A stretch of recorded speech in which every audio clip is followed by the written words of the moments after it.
हाँ बोलो। बंदर मारा गया।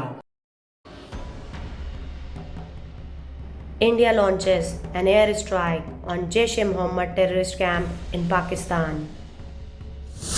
ये कौन सी एयर स्ट्राइक थी इंडिया की पाकिस्तान पे? ये ऑपरेशन बंदर क्या है? ये कब हुआ, क्यों हुआ और कैसे हुआ? तो आइए जानते हैं इन सभी सवालों के जवाब सिलसिलेवार।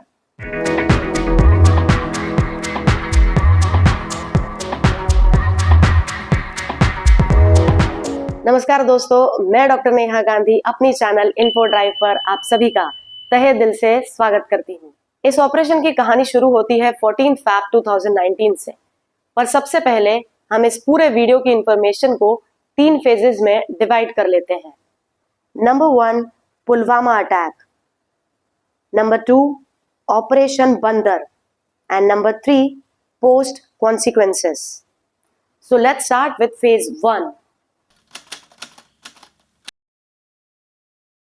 78 बसेस का एक मिलिट्री कॉन्वॉय जिसमें करीब 2500 सोल्जर्स ट्रेवल कर रहे थे जम्मू से श्रीनगर की ओर, जम्मू श्रीनगर नेशनल हाईवे पर।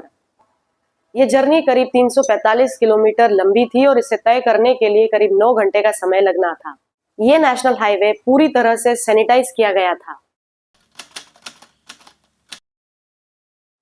यह मिलिट्री कॉन्वॉय अवंतीपुरा पहुंच रहा होता है जो कि पुलवामा डिस्ट्रिक्ट में आता है।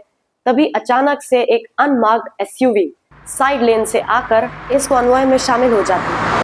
इससे पहले कि कोई कुछ समझ पाता, यह एसयूवी तेजी से आगे बढ़कर टकरा जाती है कॉन्वॉय की एक बस से। जोरदार धमाका होता है और बस के परखच्चे उड़ जाते हैं। 40 सीआरपीएफ के जवान जो इस बस में सवार थे वो सभी शहीद हो जाते हैं। कुछ ही देर में Pakistan based terrorist organisation Jaish-e-Mohammed इस ब्लास्ट की जिम्मेदारी लेता है और ये कंफर्म हो जाता है कि ये एक टेररिस्ट अटैक था।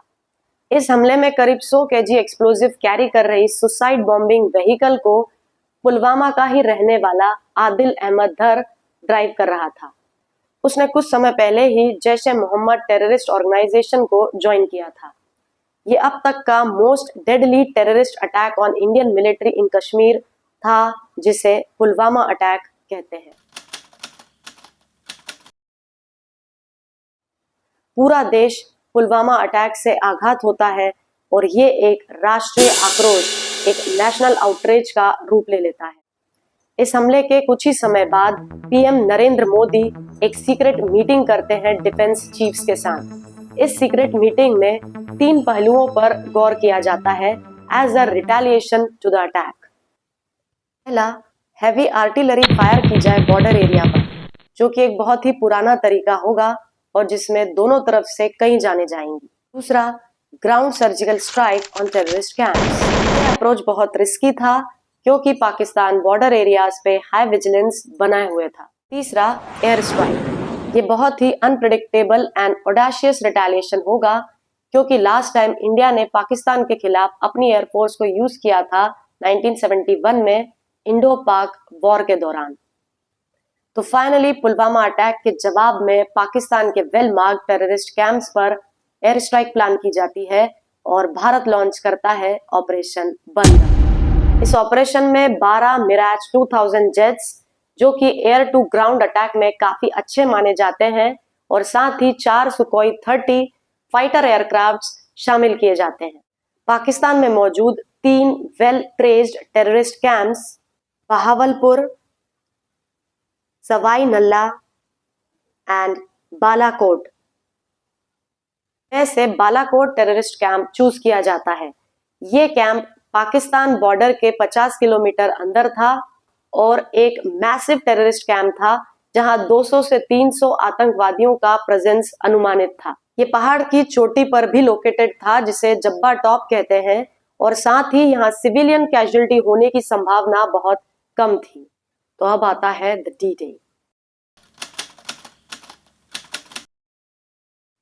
4 सुखोइज टेक ऑफ करते हैं from their base in southern Punjab and move forward towards Jodhpur in a combative formation. कुछ देर एयर ट्रेवल करने के बाद ये टर्न कर लेते हैं टुवर्ड्स इंडिया पाकिस्तान बॉर्डर।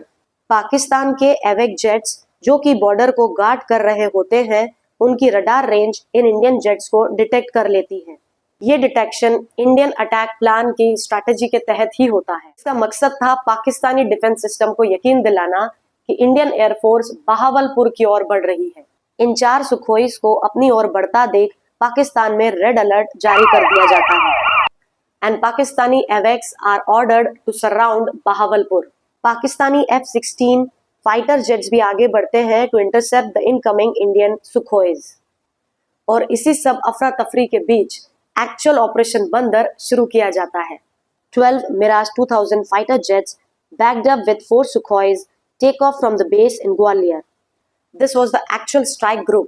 ये फाइटर जेट्स जो बॉम्ब्स कैरी कर रहे थे उनमें बालाकोट टेररिस्ट कैंप के जीपीएस कोऑर्डिनेट्स पहले से ही प्री फीडेड थे।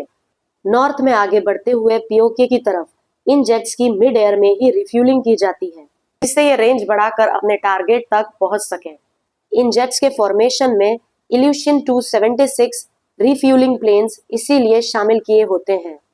साथ ही इंडियन एवेक नेत्रा एयरक्राफ्ट भी फॉर्मेशन का हिस्सा था।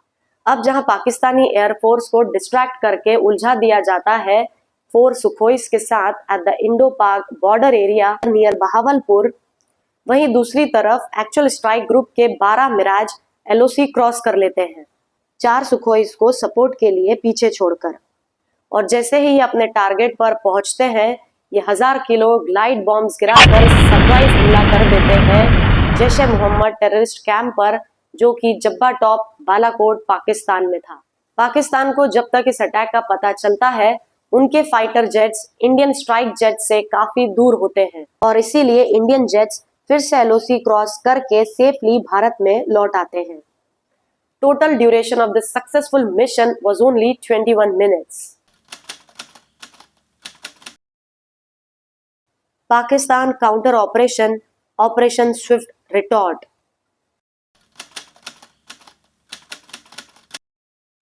दो JF-17 जेट्स 4 मिराज के साथ पाकिस्तान से इंडिया की ओर बढ़ते हैं। साथ ही इंडियन डिफेंस एस्टैब्लिशमेंट को डिस्ट्रैक्ट करने के लिए 12 F-16 पाकिस्तानी फाइटर जेट्स भी टेक ऑफ करते हैं।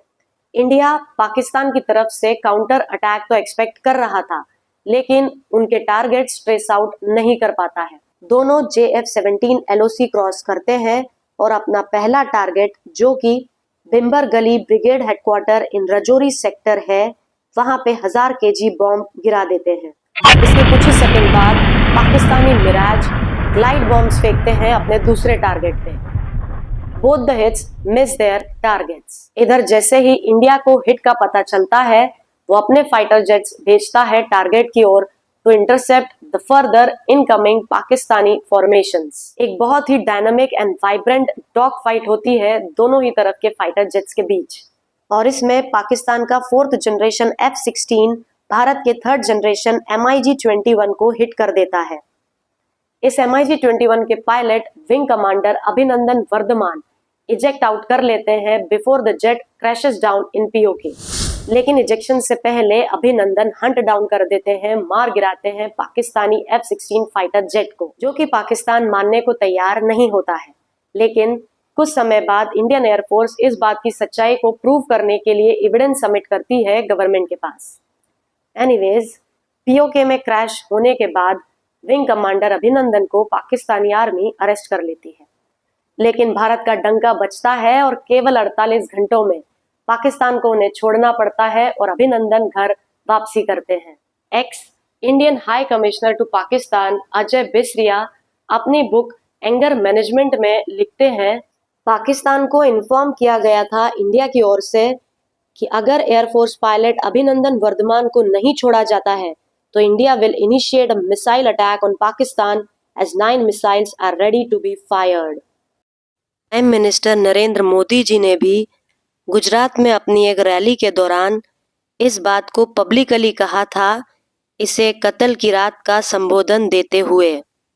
और इस सब के बाद ग्रुप कैप्टन अभिनंदन वर्धमान को भारत सरकार नवंबर 2021 में वीर चक्र से सम्मानित करती है उनके असीमित शौर्य और पराक्रम के लिए। वो अकेले ऐसे MiG-21 पायलट बन जाते हैं जिन्होंने F-16 यानी अपने से बेहतर एडवांस्ड फाइटर एयरक्राफ्ट को ध्वस्त किया हो। लेकिन कहानी यहीं खत्म नहीं होती है। भारत सरकार के ठोस कदम, पुरजोर विरोध और इंडियन एयरफोर्स के अतुलनीय साहस के बावजूद भी ऑपरेशन बंदर की सफलता पर सवाल उठाए जाते हैं।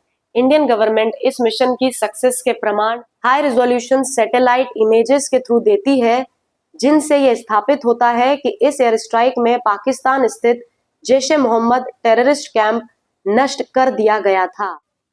इंडियन एयरफोर्स ने जो हाई रिजोल्यूशन सैटेलाइट पिक्चर्स जारी किए थे, उनमें classic signature holes of spice bomb जो कि भारत ने एयर स्ट्राइक में यूज किए थे, वो साफ तौर पर टारगेटेड टेररिस्ट कैंप्स पर देखे जा सकते थे। अंत में मैं आपसे यही अनुरोध करूंगी कि भारत की ऐसी सत्य, साहसी और रोचक घटनाओं को आप तक पहुंचाने का मेरा यह प्रयास अगर आपको अच्छा लगा हो तो चैनल को लाइक, शेयर और सब्सक्राइब जरूर करें। आपको इसके लिए सिर्फ एक क्षण देना है, लेकिन इससे मुझे बहुत प्रोत्साहन मिलता है। So please subscribe to the channel. तो मिलती हूँ आपसे अगले वीडियो में। तब तक के लिए अपनों का ख्याल रखें, स्वस्थ रहें, मस्त रहें। जय हिंद, वंदे मातरम।